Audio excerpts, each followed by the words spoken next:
Can y'all hear me? Can you hear me? Can you hear me? You hear me? Okay.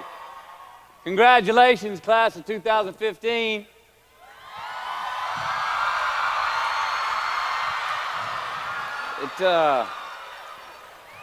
You guys and gals and young men and women are the reason I'm here. I'm really looking forward to talking with y'all tonight. You heard my dad played football here, and I believe he even graduated from here. That was some extra incentive for me to come. Short and sweet or long and salty. A sugar donut or some oatmeal. Now, out of respect for you and your efforts in getting your degree, I thought long and hard about what I could share with you tonight. Did I want to stand up here at the podium and read you your rights? Did I want to come up here and just share some funny stories? I thought about what you would want. I thought about what you might need. I also thought about what I want to say and what I need to say. Now, hopefully, we're both going to be happy on both accounts. As the saying goes, take what you like, leave the rest. Thank you for having me.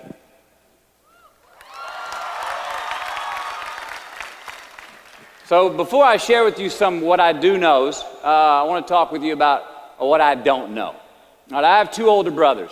One was in high school in the early 1970s, and this was a time when a high school GED got you a job, all right, and a college degree was exemplary.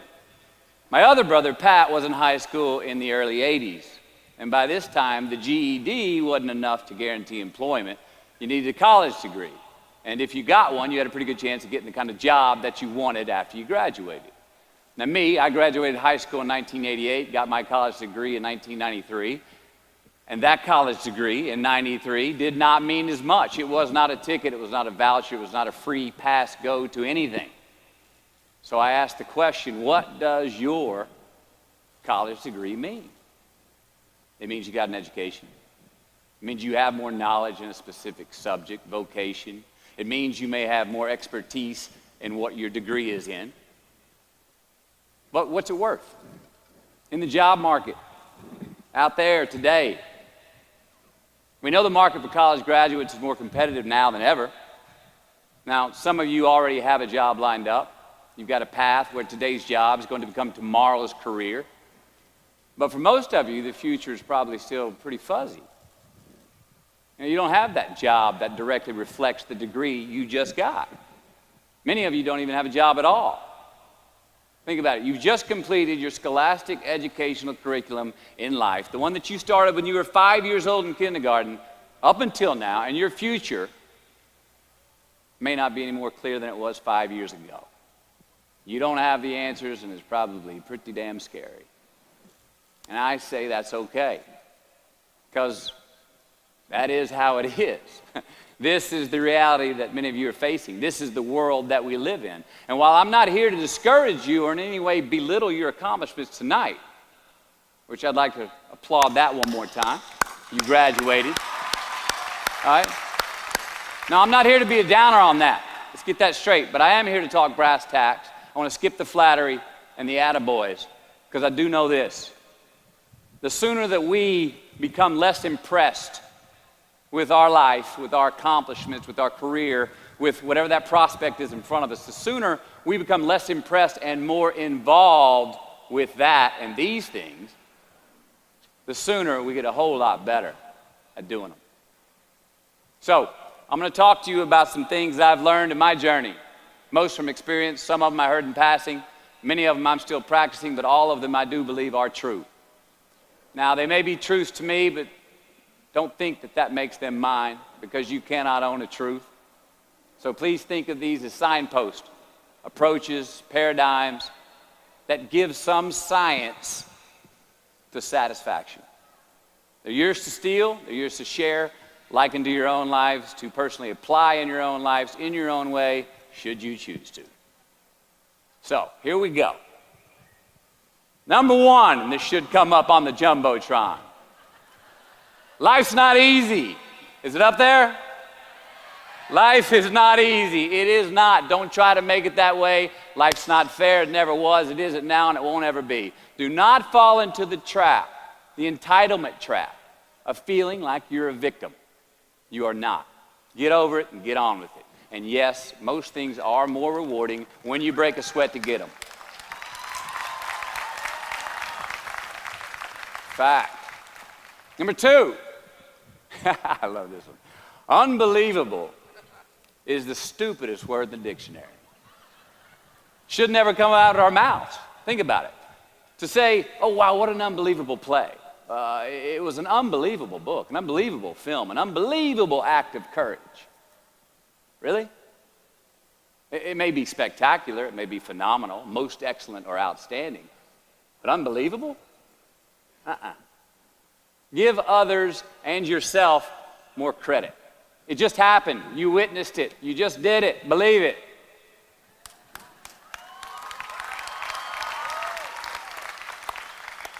What about the other side of unbelievable? You know, that side when we humans underperform or act out of our best character. For instance, man flies a suicide jet into the World Trade Center. Millions die from diseases every day that we have cures for. Bob the Builder swears that he's going to have your house built by Thanksgiving, and you can't move in until Christmas the next year. Our best friends lie to us, and we lie to ourselves all the time. Unbelievable? I don't think so.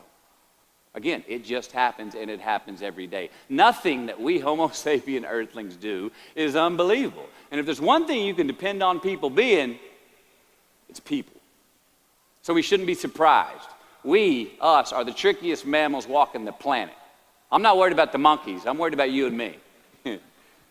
So acknowledge the acts of greatness as real, and do not be naive about mankind's capacity for evil, nor be in denial of our own shortcomings.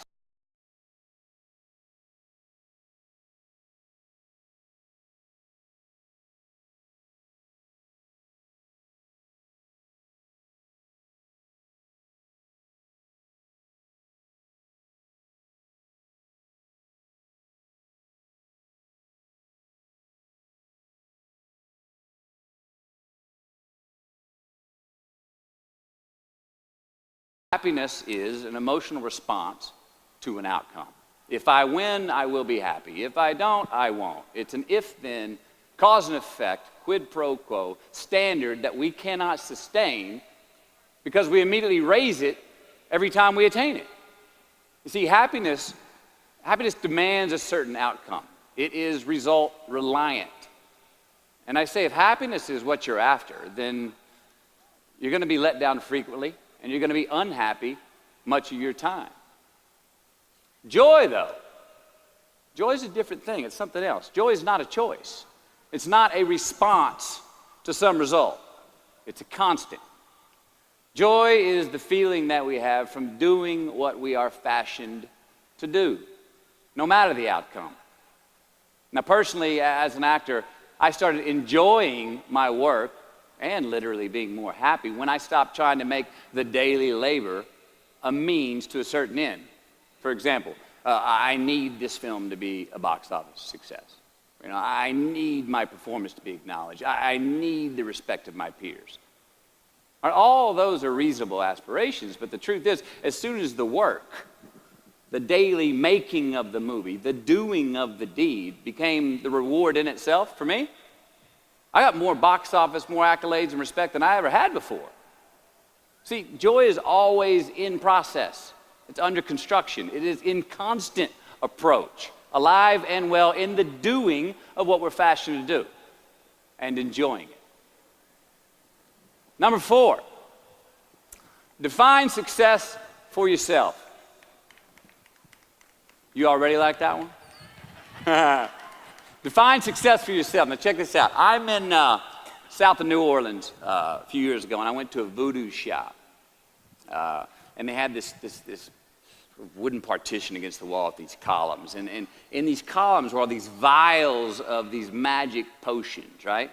And the headings above each potion defining what they would give you were things like fertility, health, family, legal help, energy, forgiveness, money. Guess which column was empty? Money. Let's admit it. Money's king today. It's what makes the world go round. It is success. The more we have, the more successful we are, right? Now, I would argue that our cultural values have even been financialized. Humility is not in vogue anymore. It's too passive. It's a get rich quick on the internet, richest 15 minutes of fame world that we live in, and we see it every day. But we all want to succeed, right? So the question that we got to ask ourselves is what success is to us, what success is to you. Is it more money? That's fine. I got nothing against money. I don't. Maybe it's a healthy family. Maybe it's a happy marriage. Maybe it's to help others, to be famous, to be spiritually sound, to leave the world a little bit better place than you found it. Continue to ask yourself that question. Now, your answer may change over time, and that's fine. But do yourself this favor. Whatever your answer is, don't choose anything that will jeopardize your soul. Prioritize who you are, who you want to be, and don't spend time with anything that antagonizes your character. Don't drink the Kool-Aid, man. It tastes sweet, but you will get cavities tomorrow, all right? Life is not a popularity contest. Be brave, take the hill, but first answer that question, what's my hill? So, how do I define success? For me, myself. Well, for me, it's a measurement of 5 things. We got fatherhood. We got being a good husband. We got my health, mind, body, and spirit. We got career, and we got friendships. These are what's important to me in my life right now. So I try to measure these 5 things each day. I check in with them. I like to see whether or not I'm in the debit section or the credit section with each one. Am I in the red or am I in the black? You follow? For instance, sometimes say my career's rolling. All right, it's way up here in the black, but I see how my relationship with my wife maybe could use a little bit more of my attention. I got to pick up the slack on being a better husband. Get that one out of the red. Or say my spiritual health could use some maintenance. It's down here, but hey, man, my friendships and my social life, they're in high gear, right? I got to recalibrate. Checks and balances. I got to go to church. Remember to say thank you more often, something. But I got to take the tally because I want to keep all 5 in healthy shape. And I know that if I don't take care of them, if I don't keep up maintenance on them, one of them is going to get weak, man. It's going to dip too deep into the debit section. It's going to go bankrupt. It's going to get sick, die even. So first, we have to define success for ourselves. And then we have to put in the work to maintain it. Take that daily tally. Tend our garden. Keep the things that are important to us in good shape. I mean, let's admit it. We've all got 2 wolves in us. A good one and a bad one. And they both want to eat. The best I can tell, we just got to feed that good one a little more than the other one. Here we go. Number 5.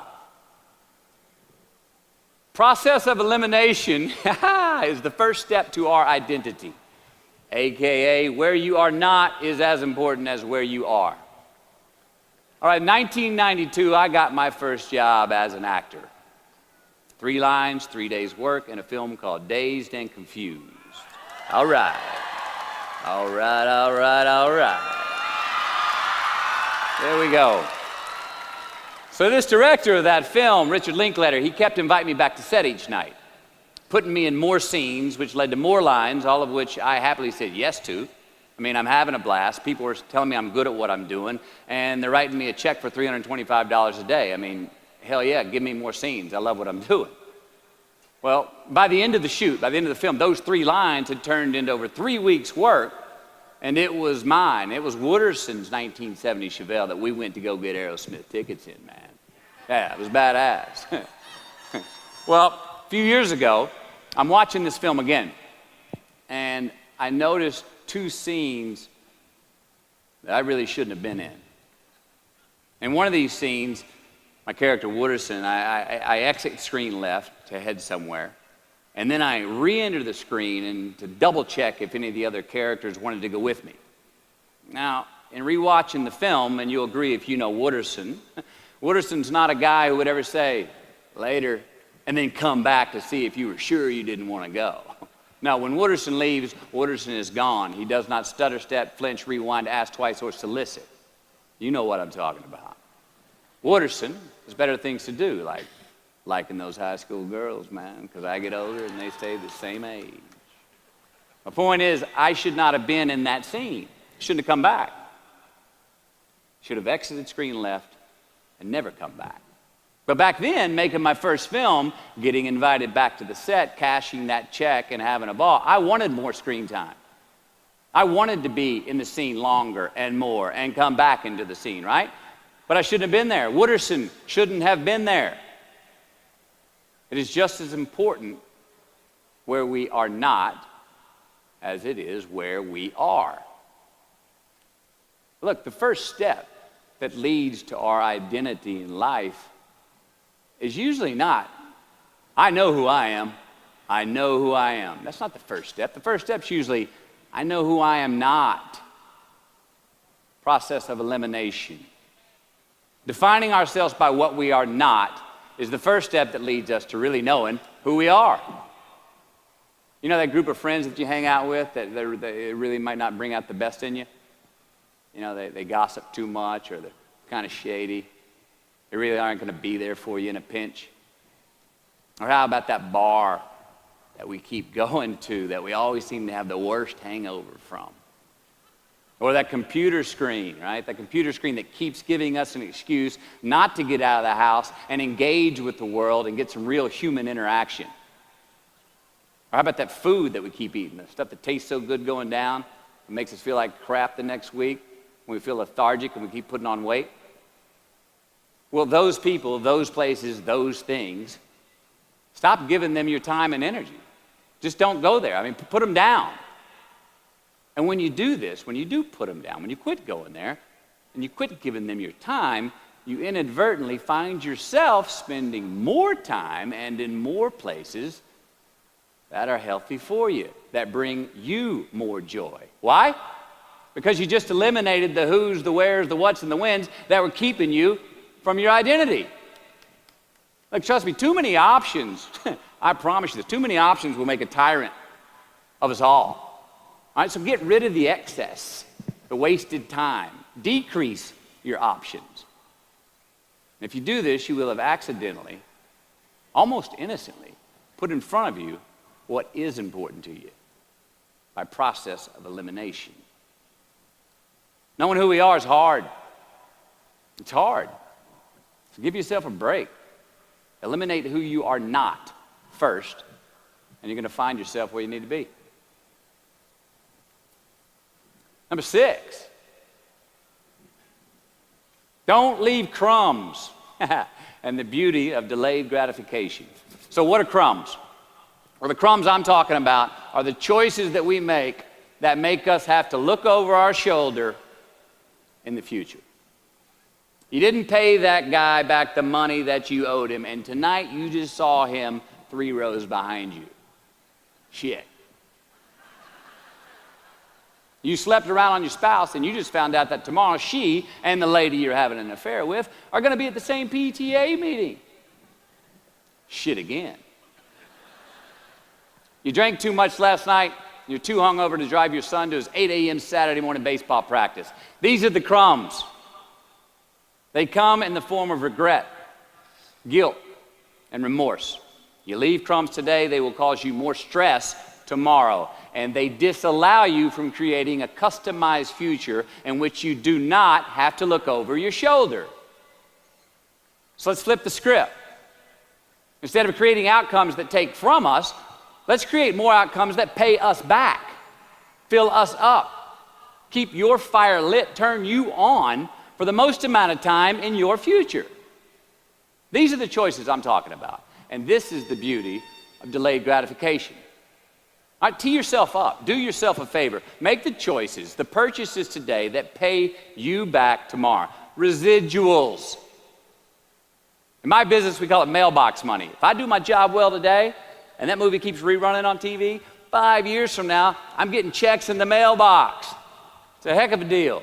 So whether it's prepping the coffee maker the night before, so all you got to do is press the button in the morning, or getting ready for the job interview early so you don't have to cram the night before, or choosing not to hook up with that married woman because you know you're going to feel horrible about it tomorrow and her husband carries a gun, or paying your debts on time so that when you do see that guy 3 rows back tonight, you don't have to hunker down in your seat hoping that he don't see you. Get some ROI. You know what that is? Return on investment. Your investment. You. Customize your future. Don't leave crumbs. Number 7. Dissect your successes and the reciprocity of gratitude. We so often focus on failure, don't we? We study failure. We obsess with failure. We dissect failure and our failures. We dissect them so much we end up intoxicated with them to the point of disillusion.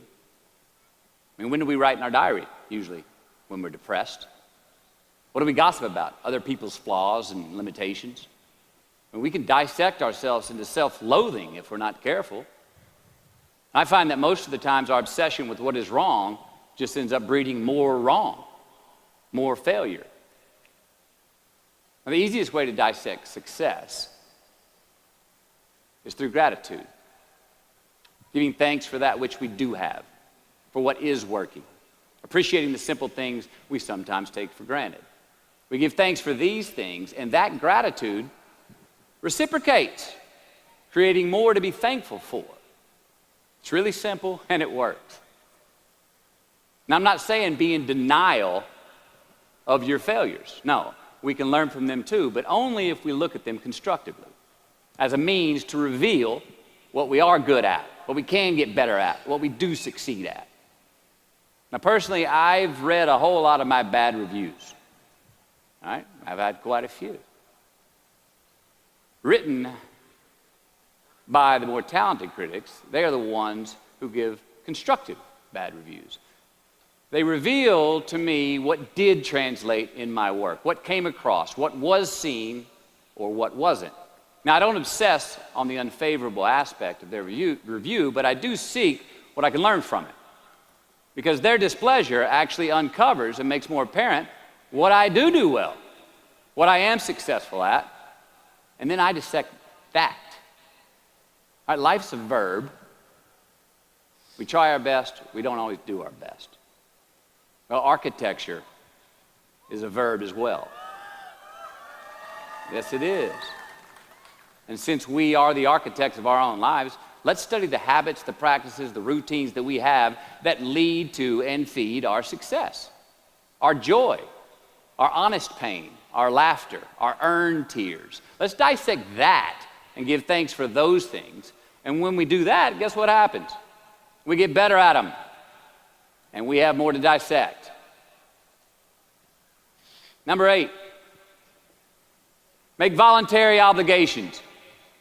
All right, mom and dad, since we were young, they teach us things as children. Teachers, mentors, the government, and on laws, they all give us guidelines for which to navigate this life.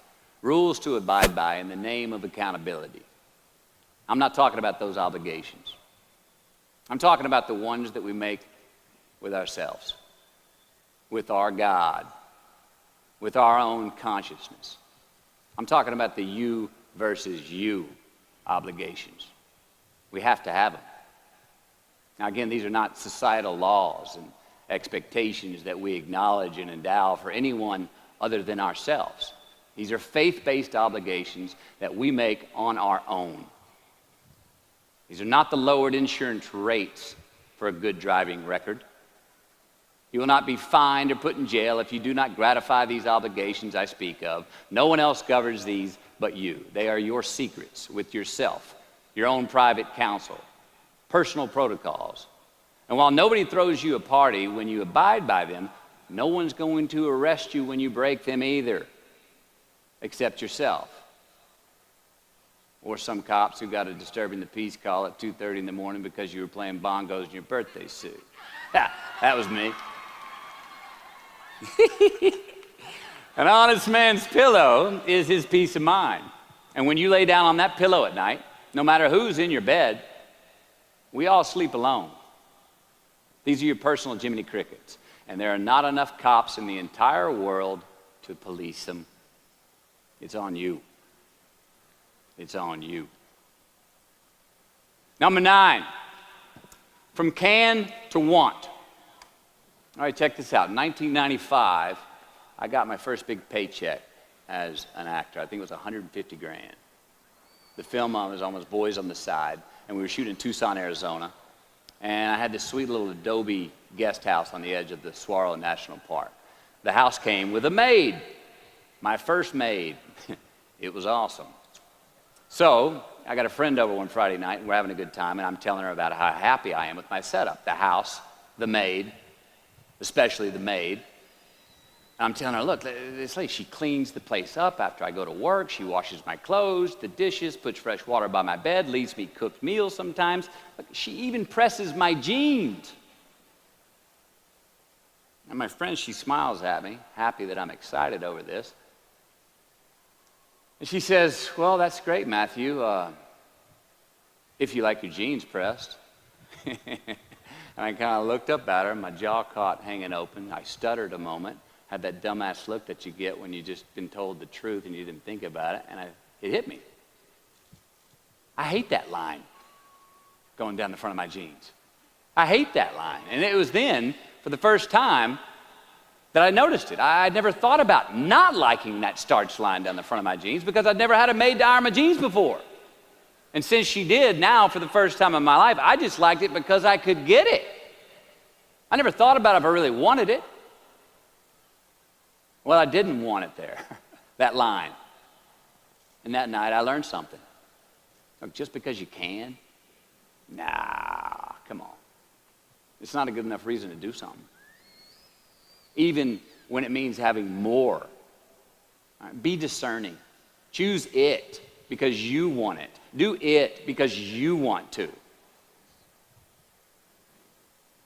Never had my jeans pressed again.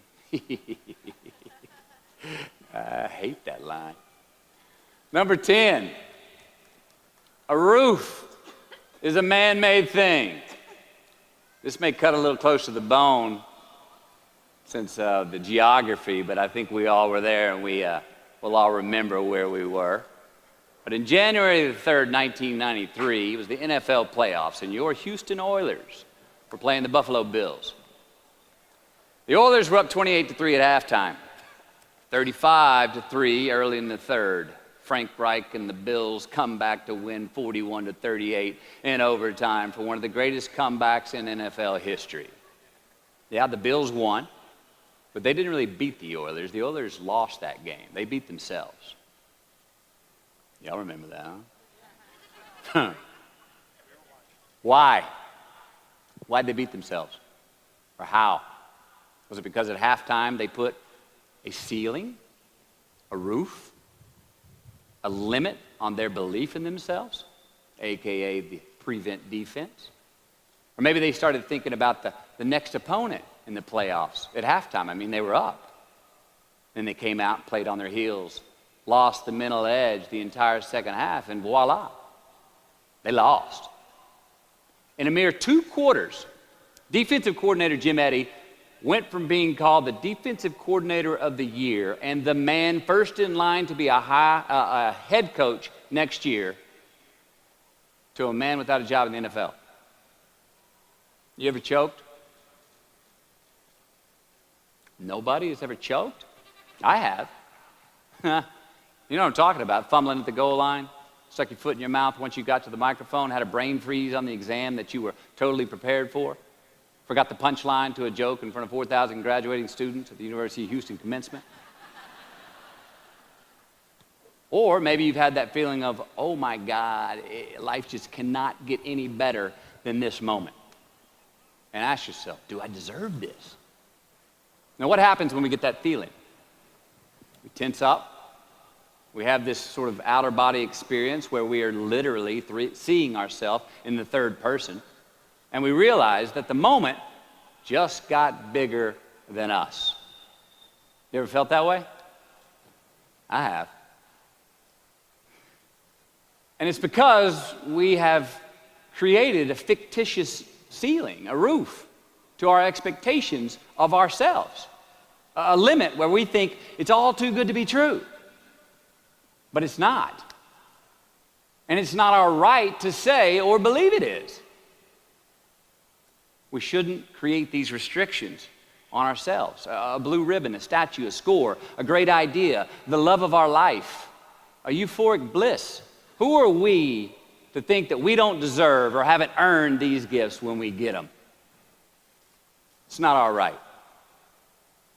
But if we stay in process, all right, within ourselves, in the joy of the doing, we will never choke at the finish line. Why? Because we aren't thinking of the finish line. Because we're not looking at the clock. We're not watching ourselves on the Jumbotron performing the very act that we're in the middle of. No, we're in process. The approach is the destination, and we are never finished. Bo Jackson, what did he do? He used to run over the goal line, through the end zone, and up the tunnel. The greatest snipers and marksmen in the world, they don't aim at the target. They aim on the other side of the target. We do our best when our destinations are beyond the measurement, when our reach continually exceeds our grasp, and when we have immortal finish lines. And when we do this, the race is never over. The journey has no port. The adventure never ends because we are always on the way. So do this, and let somebody else come up and tap you on the shoulder and say, hey, you scored. Let them run up and tap you on the shoulder and say, man, you won. Let them come tell you, you can go home now. Let them say, I love you too. Let them say, thank you. Take the lid off the man-made roofs that we put above ourselves and always play like an underdog. Here we go.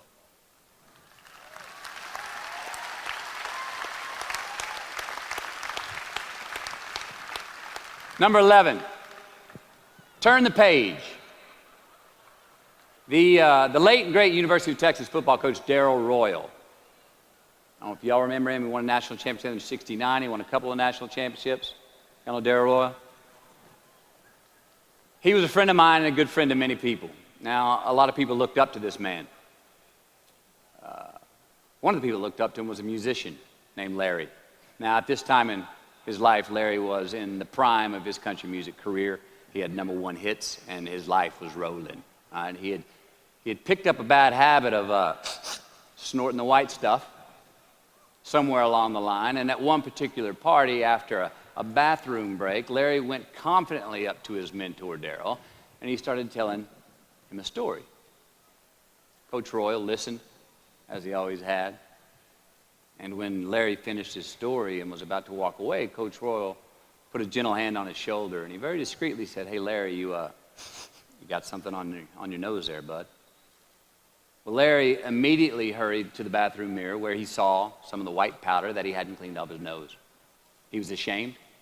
He was embarrassed, as much because he felt so disrespectful to Coach Royal, and as much because he'd obviously gotten too comfortable with the drug to even hide it as well as he should. Well, the next day, Larry went to Coach's house. He rang the doorbell. Coach answered, and he said, Coach, I need to talk to you. Darrell said, sure, come on in. Larry confessed. He purged his sins to Coach. He told him how embarrassed he was and how he had lost his way in the midst of all this fame and fortune. And towards the end of an hour, Larry, who was in tears, he asked Coach, he said, Coach, what do you think I should do? The coach, being a man of few words, just looked at him and calmly said, Larry, I have never had any trouble turning the page in the book of my life. Larry got sober that day, and he's been sober for the last 40 years. You ever get in a rut? You know what I'm talking about? You get in a funk? Get stuck on the merry-go-round of a bad habit? I have. Look, we're going to make mistakes. You got to own them. Then you got to make amends. And then you got to move on. Guilt and regret kills many a man before their time. So turn the page, get off the ride, You are the author of the book of your life. Turn that page.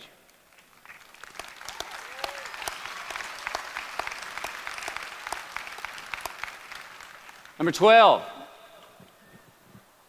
give your obstacles credit. You know those no fear t-shirts that were out? I don't know. People used to wear them 10 years ago, no fear. Anybody remember those, or is it just me? I saw them everywhere. All right. I don't get them, and I never did. I mean, I try to scare myself at least once a day. I mean, I get butterflies every morning before I go to work. I was nervous before I got here to speak tonight. I think fear is a good thing. Now, why? Because it increases our need to overcome that fear. All right, so say your obstacle is fear of rejection. All right, you want to ask her out, or you want to ask him out, but you fear that he or she may say no. All right, you want to ask your boss for that promotion, but you're scared he's going to think you're overstepping your bounds. Well, instead of denying those fears, declare them. Say the fear out loud. Admit it. Give them the credit they deserve.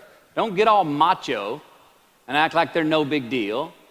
And don't get paralyzed by denying that they exist and therefore abandoning your need to overcome them. I mean, I'd even subscribe to the belief that we're all destined to have to do the thing that we fear the most anyway, at some point. So give your obstacles credit, and you will, one, find the courage to overcome them, or you will, two, see more clearly that they're not really worth prevailing over. So be brave, have courage, and when you do, you get stronger, you get more aware, you get more respectful of yourself and that which you fear. Number 13. So how do we know when we cross the truth? 13. Someone was asking, why did I pick 13? That's an unlucky number. Well, I don't know when 13 got the bad rap and became the mongrel of numerology. It's never done me wrong, 13. In fact, 13 has been a pretty lucky number for me, and I want to tell you how. I've always taken these 21-day trips by myself to far-off places where I usually don't know the language and nobody knows my name. They're adventures, one, but they're also a purge.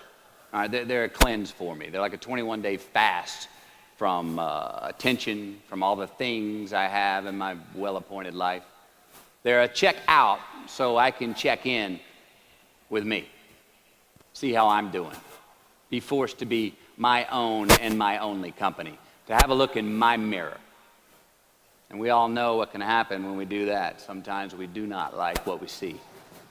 Well, in 1996, right after I got famous from a film I did called A Time to Kill, I headed out on one of these 21-day walkabouts, and this time to the jungles and the mountains of Peru. The sudden fame that I just gotten was somewhat unbalancing. My face was everywhere. Everyone wanted a piece of me. People I'd never met were swearing that they loved me. Everywhere I went, there I was on a billboard, a magazine cover. It was just weird overall. You know, I was asking myself, what's the reality in this and what's the bullshit? Did I deserve all this? These were all questions I was asking myself. Well, who was I was another. Now, there's always an initiation period with these trips, an amount of time that it takes for the place to initiate the traveler, the time it takes to disconnect from the world that we just left and become completely present in the one we are traveling in. Now, for me, that initiation period usually lasts about 13 days. 13 hellish days until I am out of my own way. And after that, the whole trip is really fun and smooth sailing. Well, it was the night of the 12th day of my 21-day trip. I'm settling into camp. I'd already hiked 80 miles to this point, and I had a 3-day trek ahead of me to Machu Picchu. And I was full-on sick of myself. Wrestling with the loss of my anonymity. I was guilt-ridden for sins of my past. I had a lot of regret. I was lonely, disgusted with my company, mine. And I was doing a pretty good job of mentally beating the shit out of myself. Anyway, grappling with these demons on this night, I couldn't sleep. all of these badges and banners and expectations and anxieties that I was carrying with me. I needed to free myself from them. Who was I asked myself. I mean, not only on this trip, but in this life. So I stripped down to nothing. I took every moniker that gave me pride and confidence, all the window dressings, the packaging around the product. I discarded them all. I got rid of my lucky and faithful American cap. I stripped off all my talismans from adventures past. I even discarded my late father's gold ring with an M on it that he gave to me. And it was a meltdown of he and my mom's class rings and gold from my mom's teeth. I even got rid of that. I was naked, literally and figuratively. And I got sick. Soaked in sweat, I threw up and a mile left in my belly. Now, a few hours later, I awoke on this 13th morning to a rising sun, surprisingly fresh and energized. I dressed, made some tea, and I went for a morning walk. Not towards my destination, Machu Picchu, but rather to nowhere in particular. My gut was still a bit peaked from last night's purge, but I curiously felt pretty good. I felt alive. I felt clean. I felt free and light. Along a muddy path on this walk, I turned a corner, and there in the middle of the road was this mirage of the most magnificent pinks and blues and red colors that I'd ever seen. It was electric, glowing and vibrant, just hovering just off the surface of the jungle floor as if it was plugged into some neon power plant. I stopped. I stared. There was no way around it. The jungle floor in front of me was actually thousands of butterflies there in my path. It was spectacular. So I stayed a while. And somewhere in my captivation, I heard this little voice inside my head say these words. All I want is what I can see. And all I can see is what's in front of me. Now, at that moment, for the first time on this trip, I had stopped anticipating what was around the corner. For the first time, I stopped thinking about what was coming up next, what was up ahead. Time slowed down. I was no longer in a rush to get anywhere, and my anxieties were greatly eased. A few hours later, I returned to camp, packing for my continuing journey. I had a bang in my step. Even the local Sherpas I was traveling with, they noticed calling out to me, "Sois luz, Mateo, sois luz," which means you are light in Spanish. See, I forgave myself that morning. I let go of the guilt. The weight that was on my shoulders was lifted. My penance was paid, and I got back in good graces with my God, and I shook hands with myself, my best friend, the one that we're all stuck with anyway, ourselves. And from that morning on, the adventure was awesome. I was present. I was out of my own way. I was not anticipating next. I was embracing only what was in front of my eyes and giving everything the justice that it deserved. You see, I crossed the truth that morning. Now, did I find it? I don't know. I think it found me. Why? Because I put myself in a place to be found. I put myself in a place to receive the truth. So how do we know when we cross the truth? Well, I think the truth's all around us all the time. I mean, I think the answer, it's always right there or right there. I think it's all around us. We just don't always see it. We don't always grasp it, hear it, access it. Usually because we're not in the right place to do so. So what do? First, I believe we've got to put ourselves in the place to receive the truth. Let's do it. We live in an extremely noisy world with all kinds of frequencies coming at us. We got commitments, we got deadlines, fix this, do that, plans, expectations, and they all make it hard to get clarity and peace of mind. So we have to consciously put ourselves in places to receive that clarity. Now that may be prayer, that may be meditation, that may be a walkabout, that may be being in the right company, a road trip, whatever it is for you, schedule that time. Schedule it. So, if we do that, if we hear it, if we put ourselves in a place to hear it, and we do, and it's become clear, a truth, natural and infinite, then the second part comes, which is to personalize it. Ask yourself how it works for you, how it applies to you personally, why you need it in your life specifically. And if you do that, then comes the third part. have the patience to internalize it and get it from our intellectual head, thinking about it, and into our bones and our soul and our instinct. Now, we cannot rush this part. It does take time.